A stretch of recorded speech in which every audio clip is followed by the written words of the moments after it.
అందరికీ నమస్కారం. గీతా పఠనానికి స్వాగతం. నా పేరు రాజేశ్వరి.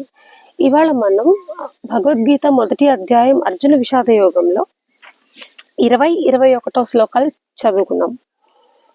ఇక్కడ పాండవుల శంఖధ్వనితో కౌరవ వీరుల వ్యధితుల గుట్టను వర్ణించిన సంజయుడు ఇక రాబో 4 శ్లోకములలో శ్రీకృష్ణ భగవానునితో అర్జునుడు పలికిన ఉత్సాహపూరిత వచనములను వర్ణించుచున్నాడు.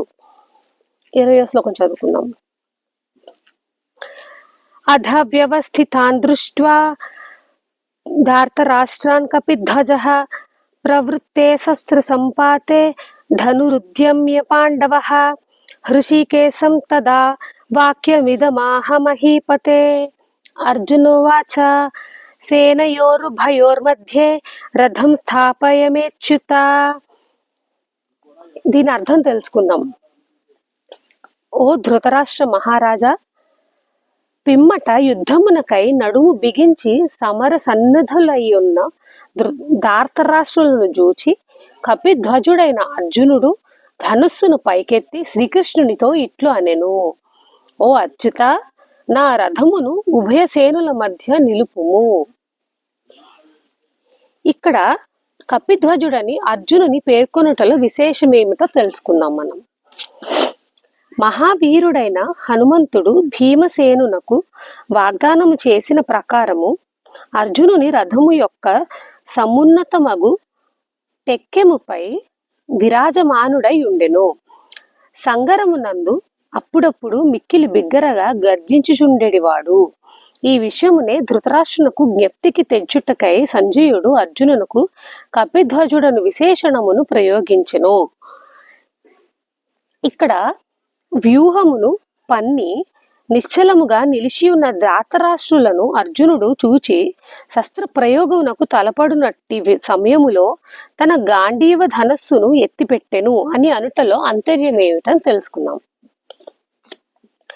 దుర్యోధనుడు అతని సోదరులు కౌరవ పక్షమున గల ఇతర యోధులందరూ యుద్ధమునకు సన్నద్ధులై ఉండుటను అర్జునుడు గాంచెను. వారందరూ శస్త్ర ప్రహారములకై పూర్తిగా సంసిద్ధులై ఉండిరి. అట్టి తరి అర్జునుని మనస్సున రణోత్సాహము పొంగి వెంటనే అతడు తన గాంధీవ ధనువును ఎత్తిపెట్టెను. ఇచట సంజయుడు భగవానుని మరల హృషీకేశుడని అనుటకు కారణమేమి? ఆల్రెడీ ఒకసారి హృషీకేశుడని ఎందుకు సంబోధించారని తెలుసుకున్నారు మనము. ఇప్పుడు మళ్ళీ తెలుసుకుందాం. శ్రీకృష్ణుడు ఇంద్రియములకు ప్రభు, సాక్షాత్తు పరమేశ్వరుడు. అతడు అర్జునుని రథముపై కూర్చుండి సారథ్యము చేయుచుండెను.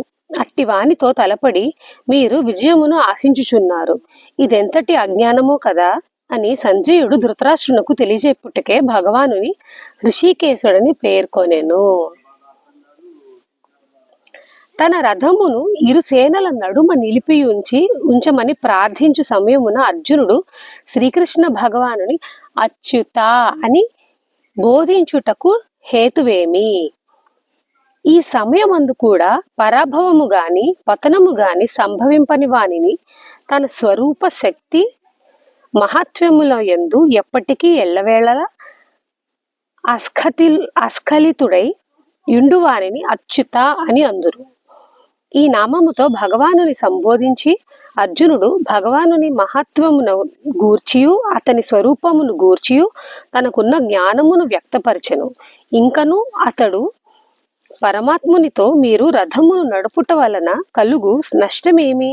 వాస్తవముగా మీరు సదా సర్వదా సాక్షాత్తు పరమేశ్వరులే అని తెలిపెను.